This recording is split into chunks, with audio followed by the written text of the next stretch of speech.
Good morning all of you. आप सभी का एम.के. शाह क्लासेस में स्वागत है दोस्तों। आज हम लोग जो है भौतिक विभाजन जो कि घटना चक्र पूर्वालोकन चल रहा है, और इससे पहले वाली वीडियो में हम लोगों ने भारत के भूगोल में सामान्य परिचय देखा था, और आज इसका भारत के भूगोल का एक दूसरा लेक्चर है जो घटना चक्र पर आधारित है, घटना चक्र पूर्वालोकन। यहाँ से क्वेश्चन दोस्तों बनते हैं। इसमें मेन चीज़ ये है कि शार्ट नोट है, और शार्ट नोट के साथ में हर चैप्टर वाइज और नीचे क्वेश्चन दिए हुए हैं। इससे आपका ये है कि फास्ट रिवीजन अब तक आप लोगों ने जितना भी तैयारी किया है तो ये एक तरीके से फास्ट रिवीजन आपका हो जाएगा। तो चलते हैं, इसमें जो दूसरा चैप्टर है आपका भौतिक विभाजन। भौतिक विभाजन में पहला टॉपिक है आपका भारत के प्राकृतिक प्रदेश। तो भारत के प्राकृतिक प्रदेश के बारे में जो फैक्ट हैं वो हम लोग देखते हैं। और देर जो है वीडियो पे दोस्तों, चैनल पे ये पहली बार है तो चैनल को लाइक शेयर और सब्सक्राइब करें। सब्सक्राइब करने से ये फ़ायदा आपको मिलेगा कि यदि कोई भी वीडियो दूसरी डाली जाएगी तो आपको इसका नोटिफिकेशन तुरंत मिल जाएगा। तो पहला पॉइंट कह रहा है कि पुरा चुंबकत्व ये अध्ययन की वह शाखा है जो चट्टान अवसादों के निर्माण के समय संरक्षित गुणों का अध्ययन करती है। विज्ञान की ये शाखा प्राचीन भूवैज्ञानिक घटनाओं के माध्यम में सहायक होती है। और पृथ्वी, तो इसी को पुरा चुंबकत्व कहा जाता है। अगला पॉइंट कह रहा है कि पृथ्वी के चुंबकीय क्षेत्र का अध्ययन भी पुरा चुंबकत्व के जो है माध्यम से किया जाता है। अल्फ्रेड वेगनर जो है ये महाद्वीपीय विस्थापन सिद्धांत को प्रमाणित करने के लिए भी पुरा चुंबकीय अध्ययन को आधार बनाया गया। और अगला पॉइंट कह रहा है कि महाद्वीपीय विस्थापन सिद्धांत के अनुसार भारतीय स्थलपिंड जो कि गोंडवाना लैंड का भाग है, और गोंडवाना जो भूभाग है, गोंडवाना भूभाग के विशाल क्षेत्र में भारत, ऑस्ट्रेलिया, अफ्रीका, दक्षिण अमेरिका तथा अंटार्कटिका क्षेत्र शामिल हैं। और इसी के साथ जो है शामिल थे मध्यवर्ती मध्यजीवी कल्प में संवहनीय धाराओं द्वारा गोंडवाना लैंड को अनेक टुकड़ों में विभाजित कर दिया गया, और इस विभाजन के फलस्वरूप भारतीय जो प्लेटें हैं वो गोंडवाना भूमि से अलग होने के बाद उत्तर दिशा की ओर विस्थापित होने लगी। और उत्तर दिशा की ओर विस्थापन के परिणामस्वरूप भारतीय जो प्लेटें हैं वो अपने से अधिक विशाल प्लेट, जिसे यूरेशियन प्लेट से टकराई, यानी विशाल प्लेट जो कि यूरेशियन प्लेट से टकराई। और इस टकराव के कारण इन दोनों प्लेटों जो कि भारतीय प्लेट और यूरेशियन प्लेट के बीच जो स्थित हुआ वो आपका टेथित सागर है। तो दोस्तों पूछ सकता है कि टेथित सागर का निर्माण कैसे हुआ। तो भारतीय प्लेट और यूरेशिया प्लेट के टकराने से जो टकराने के बीच में जो स्थित हुआ वो टेथित सागर का जन्म हुआ, और इसके अवसादी जो चट्टान हैं वो वलित होकर हिमालय तथा पश्चिम एशिया की पर्वतीय श्रृंखला के रूप में विकसित हो गए। और उसके बाद हिमालय की पूरी पर्वत श्रृंखला जो है एक युवा स्थलाकृति को दर्शाती है। इसमें ऊंचे शिखर, गहरी घाटियां तथा तेज बहने वाली नदियां हैं। और हिमालय के तराई क्षेत्र की अगर बात करें तो तराई क्षेत्र में पाताल तोड़ कुएं भी पाए जाते हैं। तो दोस्तों पाताल तोड़ कुएं कई बार पूछा भी गया है कि पाताल तोड़ कुएं कहाँ हैं। तो पाताल तोड़ कुएं जो है ये हिमालय के तराई क्षेत्र में पाए जाते हैं, या कहाँ पाए जाते हैं। और इसमें जो है ऊंचे शिखर, गहरी घाटियां, तेज बहने वाली नदियां भी शामिल हैं। अब आगे हम लोग देखते हैं, कह रहा है कि जो टेथित सागर है वो टेथित सागर के हिमालय के रूप में ऊपर उठने तथा प्रायद्वीपीय पठार के उत्तरी किनारे के नीचे धंसने के कारण एक बृहद द्रोणी का निर्माण हुआ। समय के साथ साथ ये बेसिन उत्तर के पर्वतों एवं प्रायद्वीपीय पठारों से बहने वाली नदियों के अवसादी निक्षेपों द्वारा धीरे धीरे भर गया, और इस प्रकार जलोढ़ निक्षेपों से निर्मित एक विस्तृत समतल भूभाग जो कि भारत के उत्तरी मैदान के रूप में विकसित हुआ। भारत का जो उत्तरी मैदान है वो इसी तरीके से विकसित हुआ। आगे भूगर्भीय जो है रूप में प्रायद्वीपीय पठार पृथ्वी की सतह का प्राचीनतम भाग है और प्रायद्वीपीय भाग भारत का सर्वाधिक स्थित भाग है। प्रायद्वीपीय जो पठार है वो आग्नेय तथा रूपांतरित शैलों वाली कम ऊंची पहाड़ियों एवं चौड़ी घाटियों से बना है। मेघालय पठार प्रायद्वीपीय पठार का बहिर्शायी है। यह एक समतल भूमि है जो भ्रंशन के कारण भारतीय प्रायद्वीप से मालदा गैप द्वारा पृथक हो गया है। भारत के पश्चिमी तट का निर्माण भूमि के उत्थान एवं निर्गमन के कारण हुआ है। नेक्स्ट पॉइंट है कि भारत की भूमि बहुत अधिक भौतिक विभिन्नता को दर्शाती है, इसलिए भारत को 4 प्राकृतिक प्रदेशों में विभाजित किया गया है। भारत को 4 प्राकृतिक प्रदेशों में विभाजित किया गया है। पहला है कि उत्तर का पर्वतीय क्षेत्र, दूसरा है विशाल मैदान, तीसरा है प्रायद्वीपीय पठार तथा चौथा है तट एवं द्वीप। इसके अतिरिक्त भारत को शैल, स्तरक्रम, उच्चावच और विवर्तनिक प्रक्रमों के आधार पर 3 प्रमुख और 6 उप भौगोलिक भू आकृति प्रदेशों में बांटा गया है। भारत के भू आकृति जो प्रदेश हैं ये आप देखिए मैप दिया हुआ है, ये 6 जो है भू आकृति प्रदेश हैं, इनको भी देख लेते हैं। तो इसके बाद जो है इसके साथ साथ इसमें थोड़ा पॉइंट और है और आगे कह रहा है कि धारवाड़ क्रम की चट्टानों का निर्माण आर्कियन क्रम की चट्टानों के रूपांतरण तथा भ्रंशन से हुआ है। ये शिलाएं अत्यधिक धात्विक हैं। इनमें सोना, लोहा, मैग्नीज, अभ्रक, कोबाल्ट, क्रोमियम, तांबा, टंगस्टन, सीसा आदि खनिज प्राप्त होते हैं। कुडप्पा क्रम की जो चट्टानों का निर्माण है वो दोस्तों धारवाड़ क्रम की चट्टानों के बाद हुआ। पूछ सकता है कुडप्पा क्रम की जो चट्टान है उनका निर्माण कब हुआ, तो धारवाड़ क्रम की चट्टान के बाद हुआ।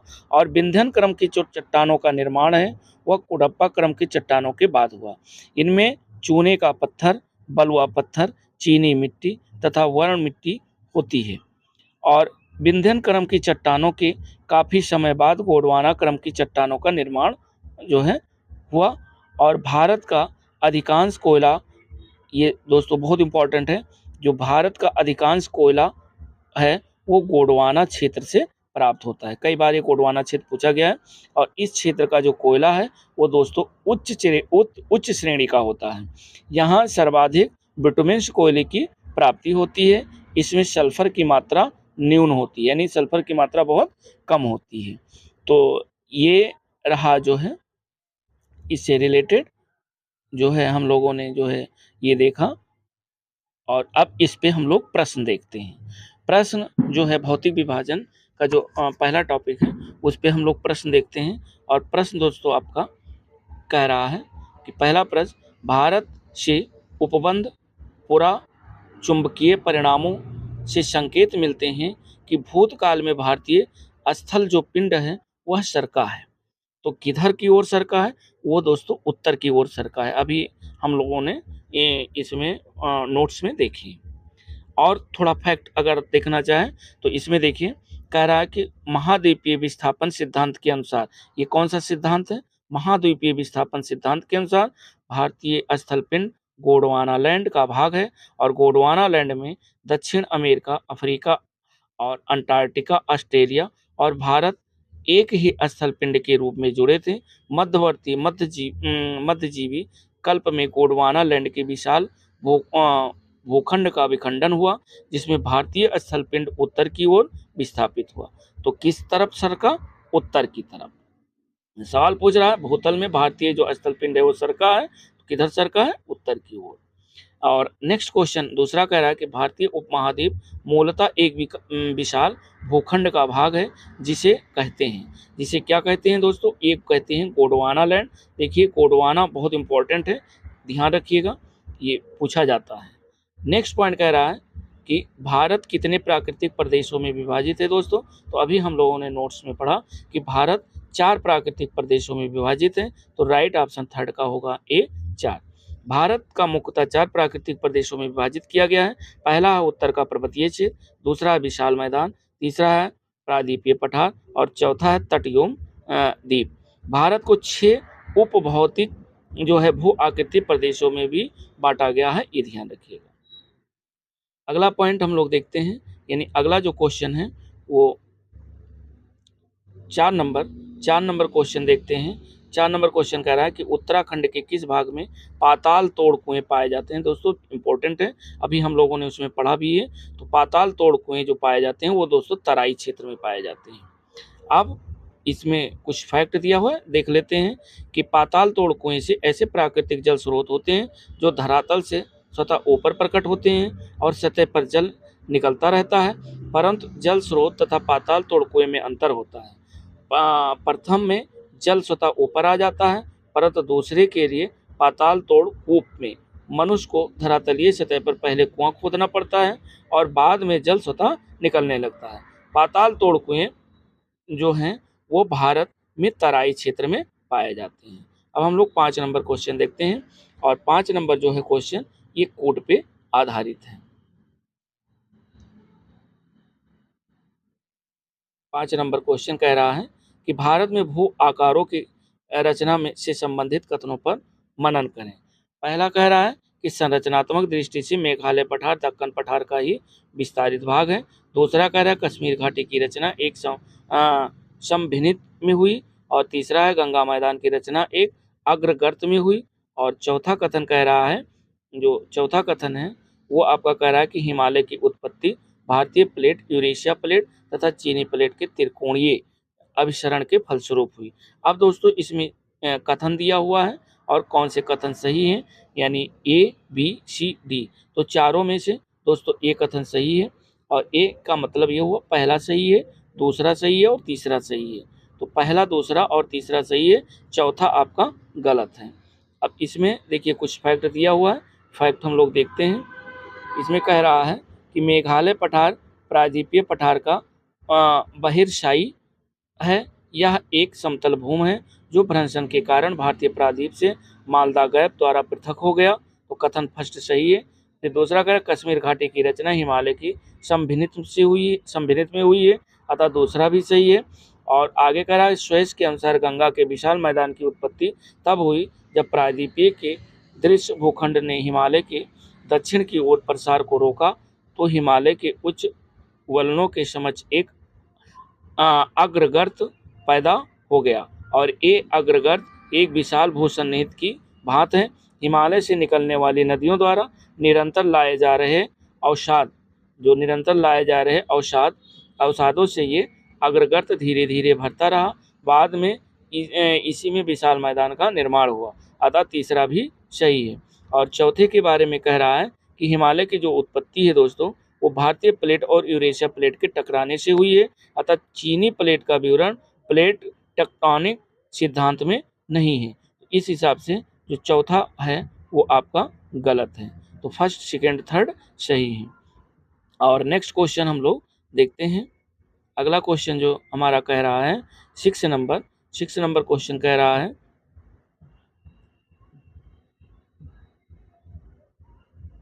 6 नंबर कह रहा है कि निम्न में से कौन सा कथन असत्य है। आपको असत्य कथन बताना है। 4 ऑप्शन दिए हुए हैं। कह रहा है भौम की दृष्टि से प्रायद्वीपीय क्षेत्र भारत का सबसे प्राचीन भाग है। तो दोस्तों ये सही है। हिमालय विश्व में सबसे नवीन वलित फोल्डेड पर्वतों को प्रदर्शित करता है, ये भी सही है। भारत के पश्चिमी समुद्र तट का निर्माण नदियों के जमाव की क्रिया द्वारा हुआ, ये गलत है दोस्तों। और डी विकल्प कह रहा है भारत में गोंडवाना शिलाओं में कोयले का बृहत्तम भंडार है। तो गोंडवाना जो आपका क्षेत्र है वो कोयले के लिए बृहत्तम भंडार ही है, तो ये भी सही है। तो फर्स्ट सही है, सेकेंड सही यानी ए सही, बी सही और डी सही। तो इसमें पूछ रहा असत्य कौन सा है, तो असत्य दोस्तों आपका सी विकल्प है। तो राइट ऑप्शन 6 का होगा सी। और नेक्स्ट हम लोग 7 नंबर क्वेश्चन देखते हैं। कह रहा है सूची फर्स्ट को सूची सेकंड के साथ सुमेलित करना है। सूची फर्स्ट और सूची सेकंड दिया हुआ है और इसमें कोड टाइप के प्रश्न आपको चुनने हैं। और इसमें कह रहा है कि दक्कन जो ट्रैम्प है और पश्चिमी घाट, अरावली, नर्मदा ताप्ती, जलोढ़ निक्षेप। और इधर दिया हुआ है उत्तल नूतन, प्री कैम्ब्रियन और क्रेटेशियस आदि नूतन और कैम्ब्रियन और अत्यंत नूतन। अब आपको इसमें सही जो है कोट चुनना है।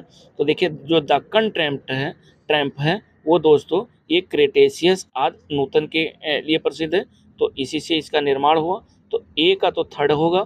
और पश्चिमी जो घाट है वह उत्तर नूतन, तो ये भी ए का 3 हो गया और बी का फर्स्ट हो गया। और सी कह रहा है अरावली, तो जो अरावली है वो आपका दोस्तों प्री कैम्ब्रियन युग का है, तो ये आपका हो गया। और नर्मदा घाटी जलोढ़ जो निक्षेप है ये कैम्ब्रियन युग का है।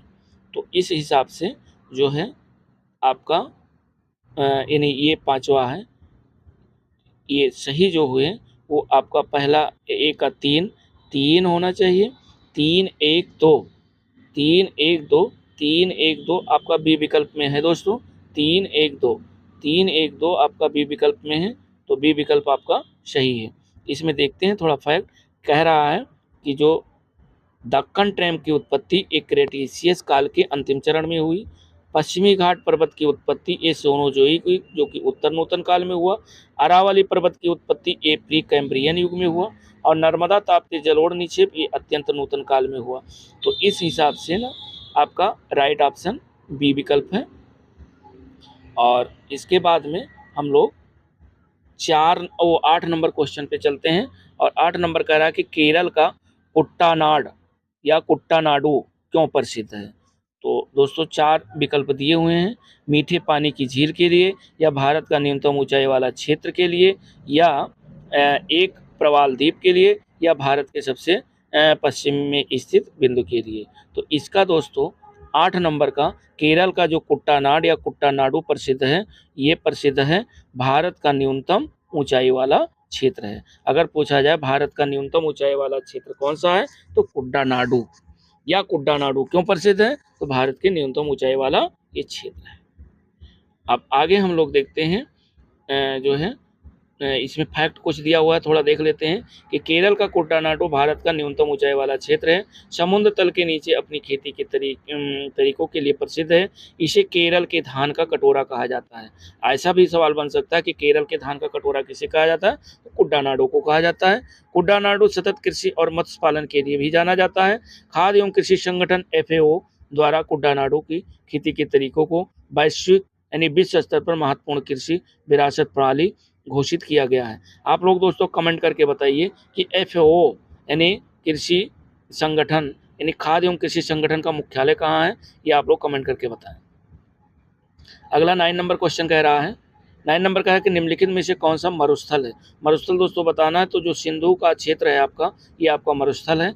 और नेक्स्ट क्वेश्चन हम लोग जो है देखते हैं कि भारत का विशाल मरुस्थलीय भाग थार का मरुस्थल है, जिसका विस्तार भारत के राजस्थान राज्य तथा पाकिस्तान में है। लगभग 2 लाख वर्ग किलोमीटर विस्तारित इस क्षेत्र के पश्चिम में सिंधु द्वारा सिंचित क्षेत्र है। 10 नंबर क्वेश्चन कह रहा है, 10 नंबर भी देखते हैं कि निम्नलिखित में से कौन सा जिला धारवाड़ भू स्तरीय रचना वाला नहीं है। इसमें कह रहा नहीं है, तो देखते हैं दोस्तों, मुंगेर है और जमुई है, नवादा है, लेकिन रोहतास दोस्तों ये नहीं है। क्यों नहीं है, थोड़ा फैक्ट देख लेते हैं कि बिहार में धारवाड़ भू स्तरीय रचना वाले जिले दक्षिण पूर्व बिहार के अंतर्गत आते हैं। इसमें मुंगेर आता है, नवादा आता है, जमुई जिले शामिल हैं। वहीं रोहतास दक्षिण भारत बिहार का भाग है। इस क्षेत्र में विंध्यन प्रकार के भू स्तरीय रचना पाई जाती है। और बिहार में विंध्यन भू स्तरीय रचना कैमूर एवं सोन नदी घाटी जो कि रोहतास में पाई जाती है। यहाँ पर कैमूर और सोन नदी घाटियाँ पाई जाती हैं। 11 नंबर क्वेश्चन हम लोग देखते हैं। और 11 नंबर क्वेश्चन कह रहा है निम्नलिखित में से कौन सी चट्टान प्रणाली भारत में नवीनतम है। आपको नवीनतम बताना है। और ये 4 ऑप्शन दिए हुए हैं, चारों में दोस्तों जो डी विकल्प है गोंडवाना लैंड, जो कि कोयले के लिए सबसे ज़्यादा संचित भंडार है और कोयले के लिए प्रसिद्ध है, यही दोस्तों आपका जो है नवीनतम जो है भारत की नवीनतम चट्टान प्रणाली है, तो गोंडवाना, ध्यान रखिएगा। आगे जो है देखते हैं, इसका जो फैक्ट दिया हुआ है उसको देख लेते हैं। तो इसमें कह रहा है, चूंकि यहाँ फैक्ट से क्वेश्चन बनते हैं कि धारवाड़ क्रम की चट्टानों का निर्माण आर्कियन क्रम की चट्टानों के रूपांतरण अथवा भ्रंशन से हुआ। ये शिलाएं अत्यधिक धात्विक हैं, जिनमें सोना, लोहा, मैग्नीज, अभ्रक, कोबाल्ट, क्रोमियम, तांबा, टंगस्टन, सीसा आदि खनिज प्राप्त होते हैं। कुडप्पा क्रम की जो चट्टानों का निर्माण है वो दोस्तों धारवाड़ क्रम की चट्टान के बाद हुआ, ये भी ध्यान रखिएगा, जो कुडप्पा क्रम की जो चट्टानें हैं। अगला कह रहा है जो विंध्यन क्रम की चट्टानें का जो निर्माण है वो कुडप्पा क्रम की चट्टान के बाद हुआ। इनमें चूने का पत्थर यानी चूने का पत्थर, बलुआ पत्थर, चीनी मिट्टी, वर्ण मिट्टी प्राप्त होती है। और विंध्यन क्रम की चट्टानों के काफी समय बाद गोंडवाना क्रम की चट्टानों का जो है निर्माण हुआ। साथ ही साथ भारत का अधिकांश कोयला जो गोंडवाना क्षेत्र यानी भारत का जो अधिकांश कोयला क्षेत्र है वो गोंडवाना क्षेत्र से ही प्राप्त होता है। और इस क्षेत्र में कोयला उच्च श्रेणी का होता है। यहाँ सर्वाधिक विटामिन्स कोयले की प्राप्ति होती है। इसमें सल्फर की मात्रा दोस्तों न्यून होती है। तो ये जो है रहा हम लोगों का फर्स्ट जो है भौतिक विभाजन में। अब भौतिक विभाजन में जो दूसरा आपका टॉपिक है वो ये कह रहा है कि उत्तर का पर्वतीय प्रदेश। तो उत्तर के पर्वतीय प्रदेश के पहले नोट्स पॉइंट फैक्ट देख लेते हैं और फिर क्वेश्चन इस पे देखते हैं। कह रहा है पहला पॉइंट कह रहा है कि भारत की उत्तरी सीमा पर विस्तृत हिमालय भूगर्भीय रूप से युवा एवं बनावट के दृष्टिकोण से नवीन वलित पर्वत श्रृंखला है। ये पर्वत श्रृंखलाएं पश्चिमी पूर्व दिशा में सिंधु से लेकर ब्रह्मपुत्र तक फैली हैं और हिमालय विश्व की सबसे ऊंची पर्वत श्रेणी है। हिमालय लगभग 2500 किलोमीटर 2500 किलोमीटर की लंबाई, औसतन जो चौड़ाई है लगभग 240 किलोमीटर में फैलकर अर्धवृत्त का निर्माण करता है। इसकी चौड़ाई कश्मीर में 400 किलोमीटर, वहीं देखा जाए अरुणाचल प्रदेश में 150 किलोमीटर। भारत के प्रमुख हिमालयी राज्य, केंद्र शासित प्रदेश जम्मू और कश्मीर, लद्दाख, हिमाचल प्रदेश, उत्तराखंड, सिक्किम, अरुणाचल प्रदेश, मेघालय के साथ साथ नागालैंड, मणिपुर, मिजोरम और त्रिपुरा हैं। इनके अलावा असम और पश्चिम बंगाल के पहाड़ी क्षेत्र भी इसके अंतर्गत आते हैं। हिमालय के पश्चिमी भाग की अपेक्षा पूर्वी भाग की ऊंचाई में अधिक विविधता पाई जाती है। हिमालय को निर्माण की आयु के आधार पर एवं वलयों की तीव्रता के आधार पर देखा जाए तो 4 समांतर संरचनाओं क्षेत्रों में बांटा गया है। और वो 4 समांतर संरचना जो हैं वो आप देखिए कि पहला है ट्रांस हिमालय तिब्बत का क्षेत्र, दूसरा बृहद हिमालय जो कि महान हिमालय के नाम से जाना जाता है, तीसरा है लघु हिमालय जो कि मध्य हिमालय के नाम से, और चौथा है ब्राह उप हिमालय जिसको शिवालिक के नाम से जाना जाता है दोस्तों।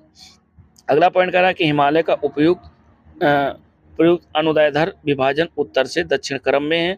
और नेक्स्ट पॉइंट हम लोग देखते हैं कि ट्रांस हिमालय का अंतिम रूप से उत्थान अगर जो हुआ है वो क्रेटेशियस टर्शियरी काल तक हुआ है।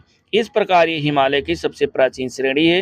हिमालय की अन्य श्रेणियों का जो उत्थान है वो टर्शियरी काल के विभिन्न युगों में हुआ है, जिसमें बृहद हिमालय या महान हिमालय और हिमालय की दूसरी जो प्राचीन श्रेणी है उसका निर्माण ओलिगोशीन युग जो कि 25 से 40 मिलियन वर्ष पूर्व में हुआ। इसके बाद लघु हिमालय श्रेणी का निर्माण मध्य मायोशीन युग में जो कि 14 मिलियन वर्ष पूर्व हुआ, तथा शिवालिक सबसे नवीनतम श्रेणी का निर्माण जो कि प्लायोशीन युग में यानी 5 से 1.17 मिलियन वर्ष पूर्व हुआ। अगला पॉइंट कह रहा है कि हिमालय के उत्तरी भाग में स्थित श्रृंखला को महान या आंतरिक हिमालय या हिमाद्री कहते हैं। यह सबसे अधिक सतत श्रृंखला जिसमें लगभग 6000 मीटर की औसत ऊंचाई वाले सर्वाधिक ऊंचे शिखर हैं। ये दोस्तों आपका शिवालिक है। और आगे कह रहा है कि महान हिमालय पर स्थित है। एवरेस्ट विश्व की जो कि सर्वोच्च चोटी है, यह नेपाल और तिब्बत की सीमा पर स्थित है। हो सकता है कि एवरेस्ट जो चोटी है वो किन 2 देशों की सीमा पर है, तो नेपाल और तिब्बत। अगला कह रहा है कंचनजंगा जो कि हिमालय पर्वत श्रृंखला में स्थित विश्व की ये तीसरी सबसे ऊंची चोटी है। यह पूर्व में तीस्ता नदी और पश्चिम में तामोर नदी के बीच स्थित है। कंचनजंगा पूर्वी नेपाल और भारत की सिक्किम राज्य की सीमा पर स्थित है। कौन सी? कंचनजंगा पूर्वी। और अगला है अन्नपूर्णा चोटी की स्थिति अगर देखा जाए तो ये उत्तर मध्य नेपाल में है और धौलागिरी चोटी भी नेपाल के मध्य में स्थित है। नेक्स्ट पॉइंट हम लोग देखते हैं। और अगला पॉइंट कह रहा है कि महान हिमालय के वलय की प्रकृति अगर देखा जाए तो असममित है और हिमालय के इस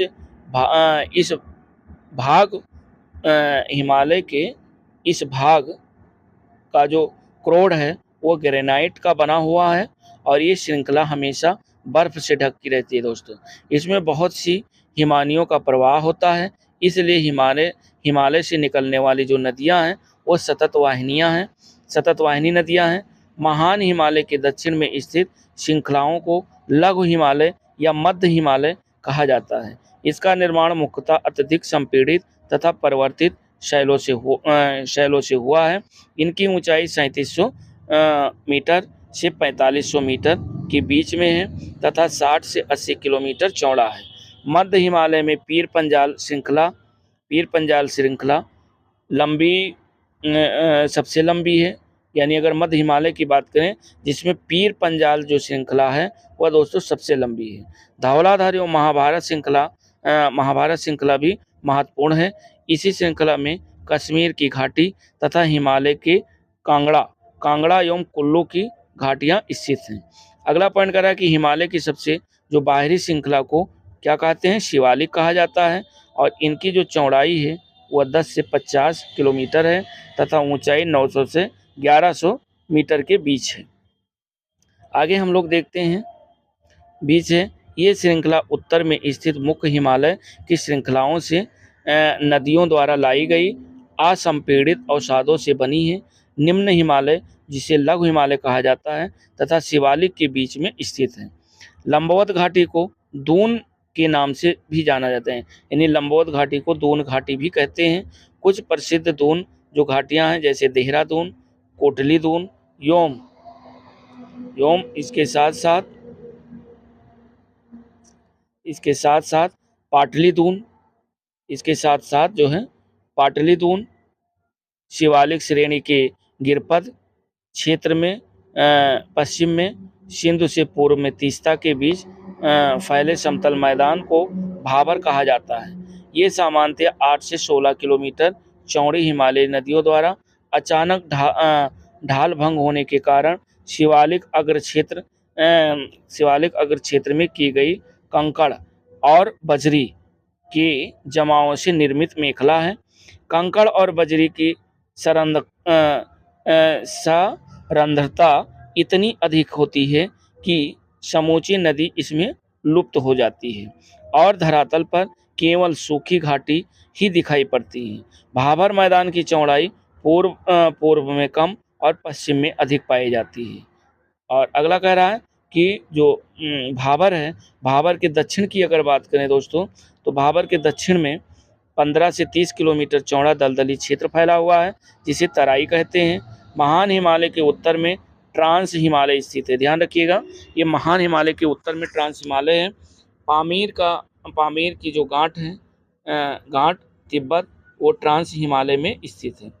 काराकोरम लद्दाख और जास्कर पर्वत श्रेणियाँ ये ट्रांस हिमालय का ही भाग है। हिंदू धर्म का पवित्र कैलाश पर्वत जो कि ट्रांस हिमालय पर्वत माला के पश्चिमी हिस्से में स्थित है। हिमालय के पश्चिम से पूर्व तक इसे क्षेत्रों के आधार पर भी विभाजित किया गया है।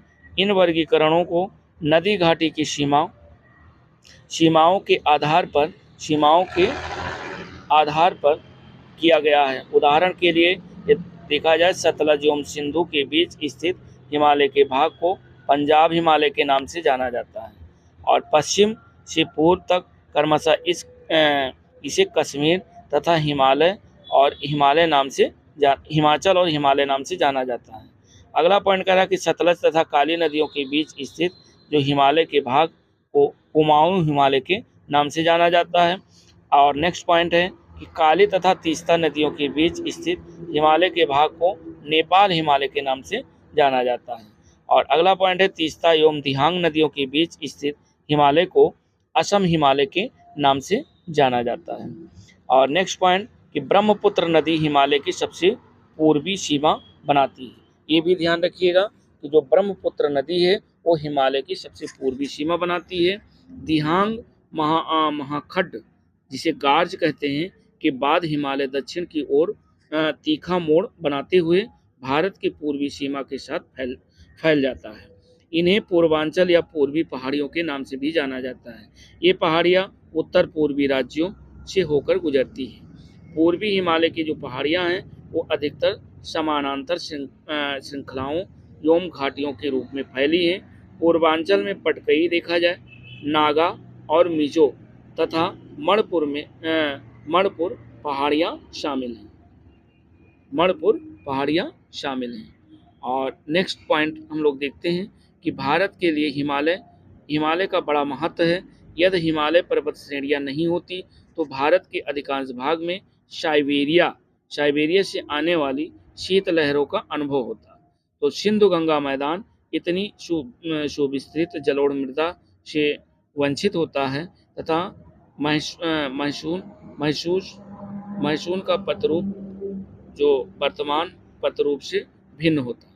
हिमालय पर्वत मानसून पवनों को रोककर, जो हिमालय पर्वत है वो मानसून पवनों को रोककर उपमहाद्वीप में वर्षा का कारण बनता है। साथ ही हिमालय क्षेत्र से प्रवाहित होने वाली जो सिंधु गंगा एवं उनकी सहायक नदियां हैं वो अपर्दन एवं निक्षेपण के द्वारा जलोढ़ मैदान का निर्माण करती हैं। और आगे पॉइंट हम लोग देखते हैं कि अटल टनल जो कि 9.02 किलोमीटर लंबी अटल टनल हिमालय के पूर्वी पीर पंजाल श्रृंखला में स्थित है। ये पूरे वर्ष मनाली को लाहौर स्पीति घाटी से जोड़कर रखती है। इसका निर्माण है वह सीमा सड़क संगठन द्वारा किया गया है तथा ये भारत के लिए सामरिक दृष्टि से महत्वपूर्ण है। वर्ष 2002 में तत्कालीन प्रधानमंत्री अटल बिहारी वाजपेयी ने इस टनल की पहुंच सड़क की आधारशिला रखी थी। 3 अक्टूबर 2020 को रोहतांग जो कि हिमाचल प्रदेश में प्रधानमंत्री नरेंद्र मोदी ने अटल टनल का उद्घाटन किया। अब दोस्तों हिमालय के अनुदैर्ध्य उपक्रम हम लोग देख लेते हैं। इसमें देखिए हिमालय में कई अनुदैर्ध्य उपक्रम हैं जो भ्रंश दरार पाए जाते हैं। दक्षिण से उत्तर बढ़ने पर मेन फ्रंटल थ्रस्ट मिलता है।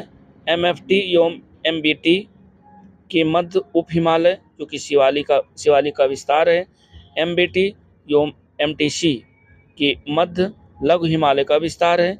इसके ऊपर बृहद हिमालय जिसे CCZ यानी सेंट्रल सराइलेजिन जोन भी कहा जाता है का विस्तार है। MTC के ऊपर HSC स्थित है और तिब्बत हिमालय जो कि टेथियन एवं एस्टीडियस के मध्य अवस्थित है। इसके उत्तर की अगर बात करें, इसके उत्तर में सिंधु सांगपो सिंचर क्षेत्र अवस्थित है और ITSZ के उत्तर में ट्रांस हिमालय है।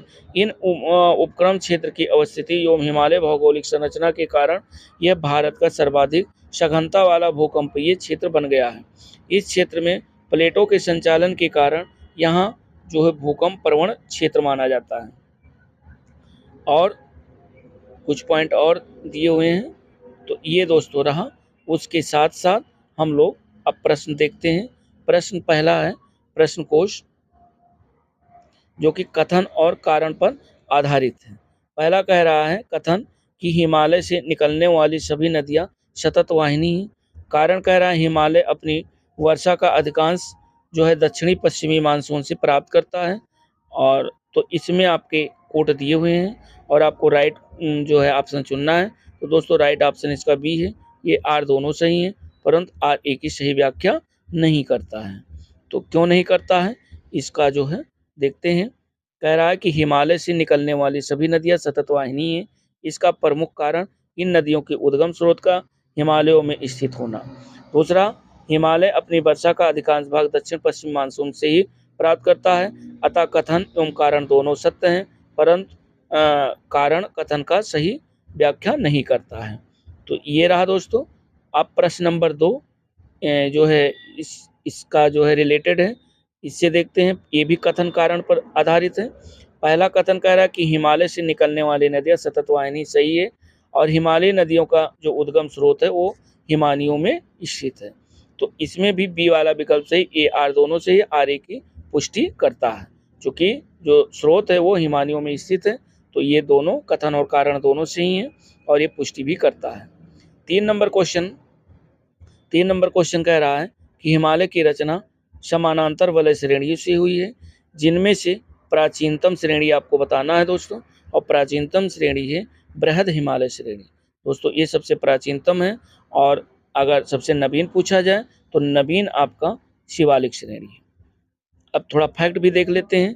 फैक्ट कह रहा है कि हिमालय सबसे प्राचीनतम श्रेणी जो कि ओलिगोशीन युग 25 से 40 मिलियन वर्ष पूर्व, इसके बाद लघु हिमालय श्रेणी जो कि मध्य मायोसीन, अभी हम लोगों ने ऊपर नोट्स में पढ़ा है 14 मिलियन वर्ष पूर्व, तथा जो शिवालिक है वो सबसे नवीन है जो कि प्लायोसीन युग 5 से 1.7 मिलियन वर्ष पूर्व है। बृहद लघु शिवालिक श्रेणियां का जो उत्थान है वो टर्शियरी काल के विभिन्न युगों में हुआ है। चौथा क्वेश्चन कह रहा है कि यदि हिमालय पर्वत श्रेणियां नहीं होती तो भारत पर सर्वाधिक संभाव भौगोलिक प्रभाव क्या पड़ता है, ये आपको बताना है। तो पहला कह रहा है कि देश के अधिकांश भाग में साइबेरिया से आने वाली शीत लहरों का अनुभव होता है, तो ये सही है। फिर दूसरा है सिंधु गंगा मैदान इतना सुविस्तृत जलोढ़ मृदा से वंचित होता, ये भी सही है। और मानसून का प्रतिरूप वर्तमान प्रतिरूप से भिन्न होता। तो दोस्तों ये तीनों कथन आपके सही हैं। राइट ऑप्शन इसका डी होगा, डी विकल्प। और अगला क्वेश्चन हम लोग देखते हैं 5 नंबर क्वेश्चन कह रहा है कि उत्तर भारत में उप हिमालय क्षेत्र के सहारे फैले समतल मैदान को कहा जाता है। तो क्या कहा जाता है दोस्तों, उसे भाबर कहा जाता है। वेरी वेरी इंपॉर्टेंट क्वेश्चन है। और देखते हैं कि उप हिमालय क्षेत्र के गिरपत क्षेत्र में पश्चिम में सिंधु से पूर्व में तीस्ता के बीच फैले समतल मैदान को भाबर कहा जाता है। यह सामान्यतः 8 से 16 किलोमीटर चौड़ी हिमालयी नदियों द्वारा अचानक ढाल भंग होने के कारण शिवालिक के गिरपत क्षेत्र में की गई कंकड़ और बजरी के जमाव से निर्मित मेखला है। तो इस हिसाब से राइट ऑप्शन आपका डी होगा। और नेक्स्ट क्वेश्चन हम लोग देखते हैं 6 नंबर क्वेश्चन कह रहा है कि हिमालय का पर्वत पदीय प्रदेश कौन सा है। तो वो दोस्तों शिवालिक है। हिमालय का पर्वत पदीय प्रदेश शिवालिक श्रेणी के दक्षिण भाग पर स्थित है।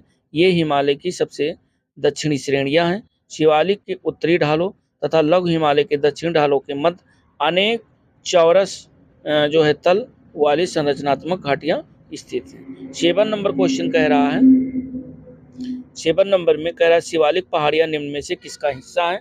तो शिवालिक पहाड़ियां दोस्तों ये हिमालय का हिस्सा है। राइट ऑप्शन आपका सी विकल्प होगा। 8 नंबर कह रहा है कि शिवालिक श्रेणी का निर्माण हुआ है, कब हुआ है। तो शिवालिक श्रेणी का निर्माण दोस्तों सेनोजोइक युग में हुआ है। तो राइट ऑप्शन 8 का आपका डी विकल्प होगा। और उसके बाद 9 नंबर क्वेश्चन कह रहा है कि शिवालिक जो श्रेणियों की ऊंचाई है वो कितनी है। तो शिवालिक श्रेणियों की ऊंचाई दोस्तों ये 4 विकल्प दिए हुए हैं। और राउंड अगर फिगर में देखा जाए तो ये कौन सा होना चाहिए, इसमें कोई भी नहीं चाहिए। करा उप हिमालय या शिवालिक श्रेणियां हिमालय की सबसे दक्षिणी श्रेणियां हैं जिसकी औसत ऊंचाई 900 से 1100 मीटर के मध्य है। हालांकि शिवालिक श्रेणियों की ऊंचाई में प्रादेशिक विभिन्नता भी पाई जाती है। तो दोस्तों इसमें जो है कोई भी सही नहीं है। और अगला क्वेश्चन आपका 10 नंबर क्वेश्चन कह रहा है कि कुमाऊं हिमालय किन नदियों के बीच स्थित है, ये आपको बताना है। तो ये दोस्तों सतलज और काली नदियों के बीच स्थित है। राइट ऑप्शन सी है। कुमाऊं हिमालय सतलज और काली नदियों के बीच स्थित सिंधु और सतलज नदियों के बीच स्थित है। हिमालय के भाग को पंजाब हिमालय, काली और तीस्ता नदियों के बीच स्थित हिमालय के भाग को नेपाल हिमालय, तीस्ता और दिहांग नदियों के बीच स्थित हिमालय के भाग को असम हिमालय के नाम से जाना जाता है। असम हिमालय के नाम से जाना जाता है। और अगला क्वेश्चन 11 नंबर कह रहा है कि शिवालिक जो कि शैल समूह के दक्षिण में भाबर क्षेत्र जो उदाहरण है ये किसका उदाहरण है। तो ये दोस्तों गिरपत की स्थिति का उदाहरण है। भाबर मैदान जो है ये शिवालिक के गिरपत क्षेत्र के पश्चिम में सिंधु से पूरब में तीस्ता के बीच फैला हुआ है। और 8 से 16 किलोमीटर चौड़ाई में इस मैदान का निर्माण कंकड़ व बजरी के जमाव से हुआ है। तो शिवालिक शैल समूह के दक्षिण में भाबर क्षेत्र जो उदाहरण है वो गिरपत की स्थिति का उदाहरण है। अगला क्वेश्चन जो 12 नंबर है, कह रहा है कि जब आप हिमालय की यात्रा करेंगे तो आप निम्नलिखित को देखेंगे। यानी क्या क्या देखेंगे? तो गहरे घट्ट देखेंगे, गड्ढे देखेंगे, और दूसरा है जो है यू घुमाव वाली नदी मार्ग देखेंगे, और तीसरा है समानांतर पर्वत श्रेणियां देखेंगे, और चौथा है भूस्खलन के लिए उत्तरदायी तीव्र ढाल प्रवणता देखेंगे। तो दोस्तों ये चारों चीजें देखेंगे। राइट ऑप्शन आपका डी विकल्प है। 13 नंबर देखिए क्वेश्चन, ये कह रहा है कि नीचे दिए हुए जम्मू कश्मीर के मानचित्र की जांच, जैसे यहाँ 1, 2, 3, 4 दिया हुआ है। अब इसमें ये कह रहा है कि 1, 2, 3, 4 से अंकित पर्वत श्रेणियों के नाम आपको बताना है, यानी श्रेणियां कौन कौन सी हैं। तो 1, 2, 3 और 4, तो ये आपको बताना है। और इसमें दोस्तों राइट ऑप्शन आपका सी विकल्प है, काराकोरम, फिर लद्दाख, फिर जास्कर, फिर पीर पंजाल। ये आपका पढ़ेंगे 1 नंबर पे काराकोरम, फिर लद्दाख श्रेणी, फिर जास्कर श्रेणी, फिर पीर पंजाल श्रेणियां पढ़ेंगी। तो इसको देखते हैं कि देखिए जम्मू कश्मीर 31 अक्टूबर 2019 से पूर्व का है। दिए गए उपयुक्त मानचित्र 1, 2, 3, 4 जो कि अंकित पर्वत श्रेणियां हैं इस प्रकार हैं। पहले नंबर पे काराकोरम श्रेणी, फिर लद्दाख, फिर जास्कर और उसके बाद पीर पंजाल। 14 नंबर क्वेश्चन कह रहा है कि लघु हिमालय स्थित है मध्य में। किसके मध्य में लघु हिमालय स्थित है? तो लघु हिमालय दोस्तों शिवालिक और महान हिमालय के बीच में स्थित है। अभी हम लोगों ने नोट्स में पढ़ा है और ये फैक्ट भी दिए हुए हैं। कह रहा है कि लघु हिमालय शिवालिक और महान हिमालय के मध्य स्थित हिमालय अनुदैर्ध्य विभाजन उत्तर से दक्षिण की ओर इस प्रकार है: ट्रांस हिमालय, फिर महान हिमालय, फिर लघु हिमालय, फिर शिवालिक हिमालय। अगला 15 नंबर क्वेश्चन कह रहा है, 15 नंबर क्वेश्चन कह रहा है कि पश्चिमी भाग में हिमालय की श्रेणियों का दक्षिण से उत्तर की ओर निम्नलिखित में से कौन सा क्रम सही है? सही क्रम आपको बताना, और इसका जो राइट ऑप्शन है वो दोस्तों बी है, शिवालिक, फिर लघु हिमालय, फिर महान हिमालय। शिवालिक, लघु हिमालय, महान हिमालय। और अगला जो क्वेश्चन है वो हम लोग देखते हैं 16 नंबर, कह रहा है निम्नलिखित में कौन सबसे नवीन पर्वत श्रेणी है? तो दोस्तों शिवालिक जो है सबसे नवीन पर्वत श्रेणी है। नेक्स्ट क्वेश्चन 17 नंबर कह रहा है कि अधोलिखित उच्चावच आकृति पर ध्यान देना है। जो जास्कर पर्वत श्रेणियां हैं, लद्दाख पर्वत श्रेणियां हैं, धौलाधर पर्वत श्रेणियां, काराकोरम पर्वत श्रेणियां हैं, इनका जो है दोस्तों ये कह रहा है उच्चाकृतियों पर ध्यान देना है। और इनका करना क्या है ये देखिए, उपरोक्त उच्चावच आकृतियों का दक्षिण से उत्तर की ओर आपको बढ़ते क्रम दोस्तों याद रखिएगा, क्रम का क्वेश्चन बनता है। तो क्रम इसका जो है आपका राइट ऑप्शन आपका ए विकल्प है। सबसे पहले जो है धौलाधर श्रेणी पड़ेगी, उसके बाद में जास्कर, फिर लद्दाख और उसके बाद में काराकोरम स्थित है।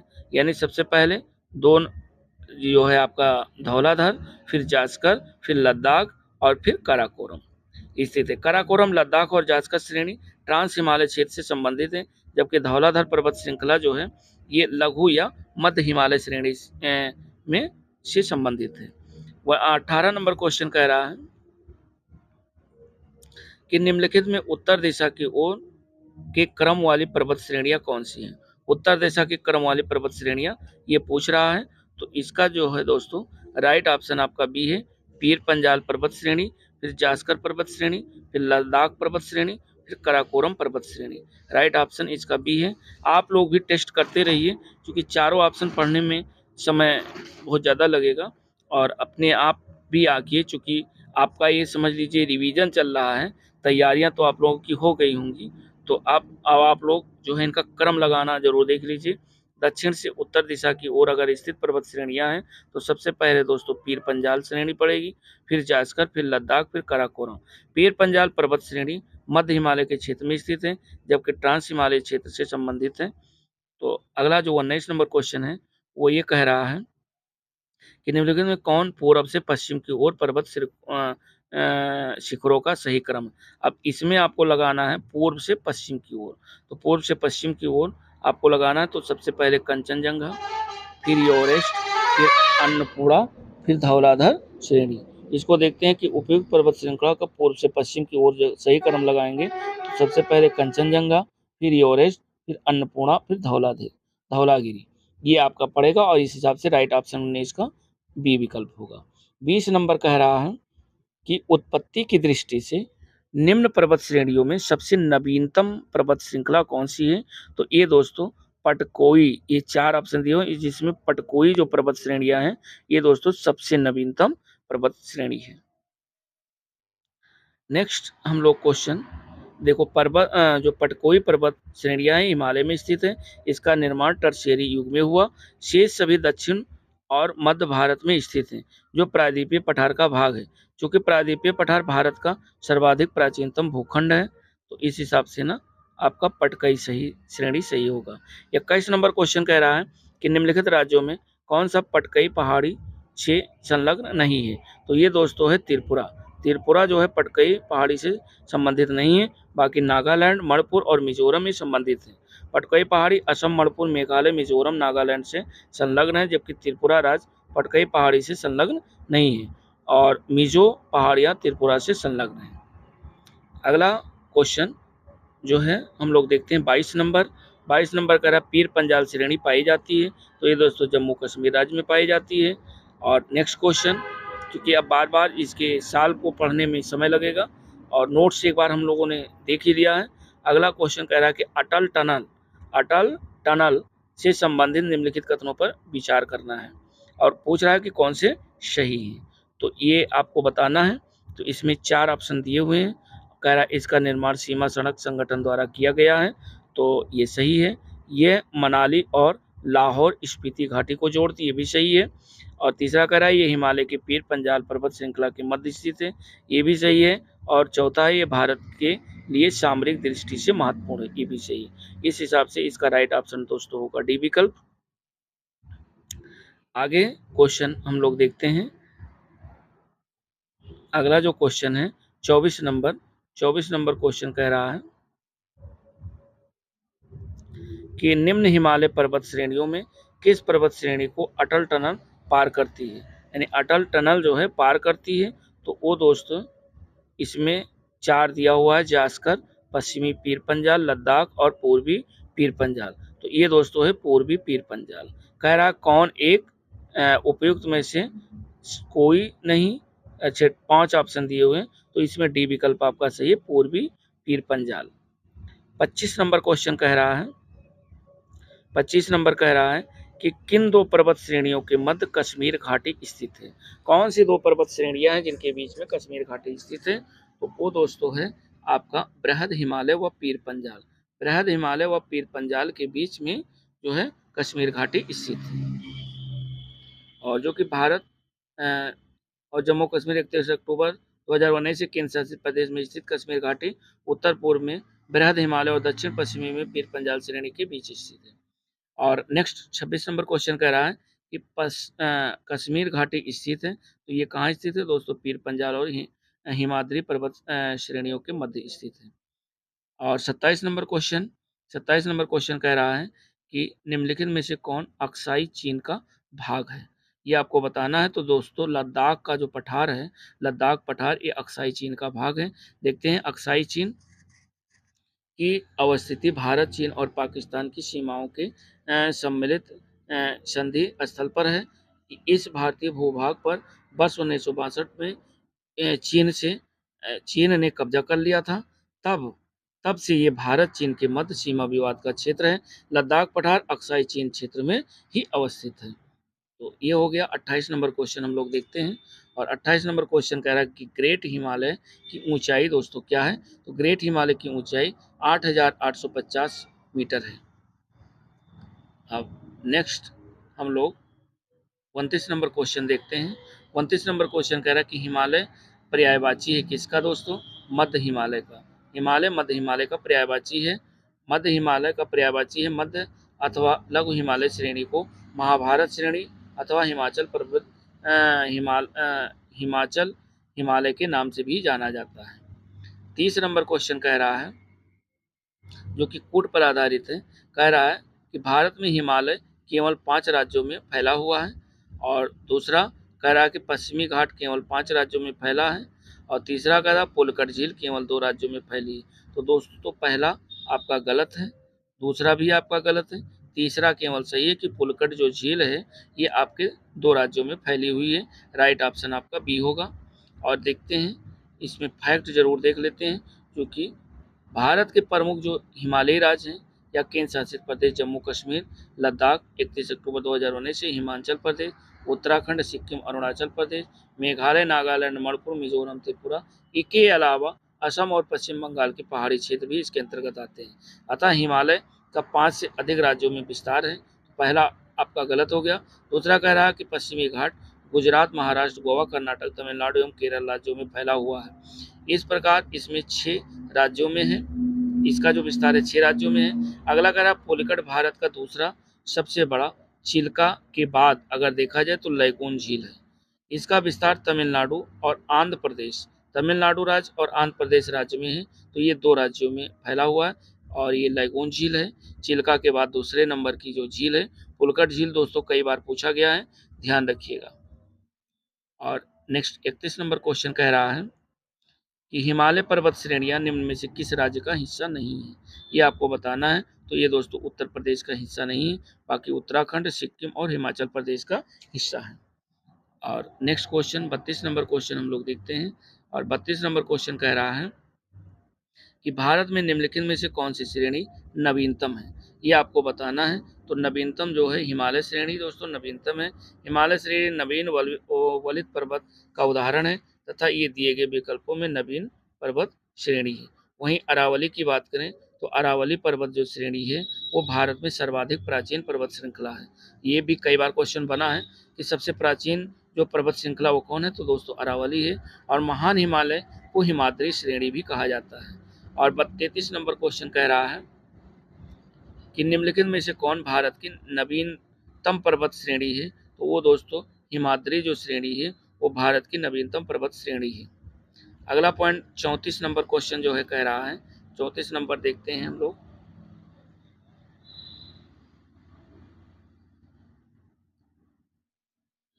34 नंबर कह रहा है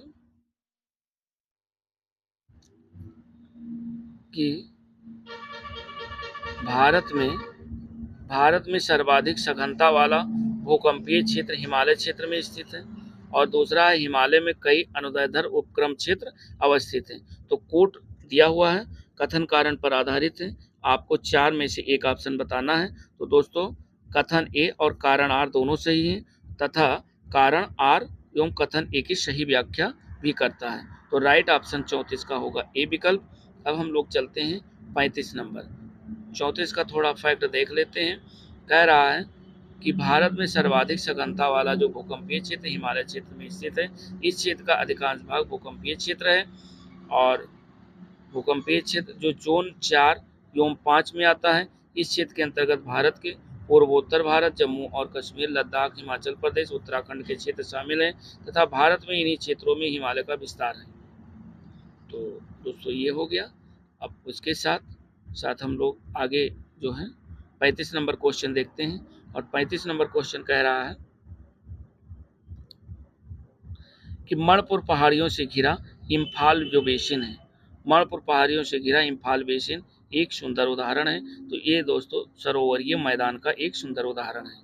और हम लोग देखते हैं कि इसमें जो पॉइंट है कि पूर्व में किसी झील में अस्तित्व के कारण तलछट जमाव से निर्मित मैदान सरोवरीय मैदान कहलाता है। और कश्मीर घाटी एवं इम्फाल बेसिन इसके उत्तम उदाहरण है। तो ये हो गया।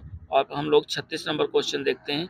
36 नंबर क्वेश्चन कह रहा है कि हिमालय पर्वत श्रेणी के संबंध में निम्नलिखित में से कौन सा कथन सही है। मुख्य हिमालय की परतदार चट्टानें जीवाश्महीन है। दूसरा कह रहा है लघु हिमालय की परतदार चट्टानों में समुद्री जीव जंतुओं के जीवाश्म मिलते हैं। और तीसरा कह रहा है बड़ा हिमालय या शिवालिक हिमालय में मानव सभ्यता के अवशेष मिले हुए हैं। तो दोस्तों इसमें कथन और कारण से संबंधित है, कोट दिया हुआ है। और इसका जो राइट ऑप्शन है वह दोस्तों बी विकल्प है। राइट ऑप्शन बी विकल्प। बी का मतलब दूसरा सही है, यानी लघु हिमालय की परतदार चट्टानों में समुद्री जीव जंतु के जीवाश्म मिलते हैं। दूसरा बड़ा हिमालय या शिवालिक हिमालय में मानव सभ्यता के अवशेष मिले हैं। तो राइट ऑप्शन आपका बी विकल्प है। और इसी के साथ 37 नंबर जो क्वेश्चन है वो ये कह रहा है कि हिमालय के किस भाग पर करेवा भू आकृति पाई जाती है। तो ये दोस्तों कश्मीर हिमालय जो है उसमें करेवा भू-आकृति पाई जाती है। और नेक्स्ट क्वेश्चन, तो इसका राइट ऑप्शन डी हुआ 37। 37 के बाद हम लोग क्वेश्चन पे आते हैं, यानी 38 नंबर क्वेश्चन। और 38 नंबर क्वेश्चन कह रहा है कि कैलाश पर्वत निम्न में से किस क्षेत्र में अवस्थित है, ये आपको बताना है। तो ये दोस्तों कैलाश पर्वत तिब्बत में अवस्थित है, यानी कैलाश पर्वत तिब्बत जो कि चीन के अधिकार क्षेत्र में है, अवस्थित है। ये हिंदू धर्म में पवित्र तीर्थ स्थल के रूप में जाना जाता है कैलाश पर्वत, जो कि कैलाश पर्वत मानसरोवर। अब हम लोग भौतिक विभाजन के अंतर्गत आपका तीसरा टॉपिक है, और तीसरा टॉपिक हम लोग देखेंगे, क्योंकि वीडियो बहुत बड़ा हो जाएगा। तो तीसरा टॉपिक नेक्स्ट जो है भौतिक विभाजन में हम लोग देखेंगे। तो मिलते हैं दोस्तों नेक्स्ट वीडियो के साथ। तब तक के लिए दोस्तों नमस्कार, जय हिंद। और चैनल पे पहली बार है तो चैनल को लाइक, शेयर और सब्सक्राइब ज़रूर करें। शेयर उन्हीं लोगों के साथ दोस्तों करें जो लोग ऑलरेडी तैयारी कर रहे हो, लाइक एस, चाहे यूपीपी हो, चाहे आरओ हो, या यूपीपीसीएस हो, या पेट की तैयारी कर रहे हो। ये सभी एग्ज़ामों के लिए कंपलसरी है। और अगला जो है आपका दक्षिण एवं मध्य भारत की पर्वत श्रेणियाँ एवं पहाड़ियाँ, ये हम लोग नेक्स्ट वीडियो में चर्चा करेंगे और देखेंगे इसके जो क्वेश्चन पूछे गए हैं। तब तक के लिए दोस्तों जय हिंद, नमस्कार।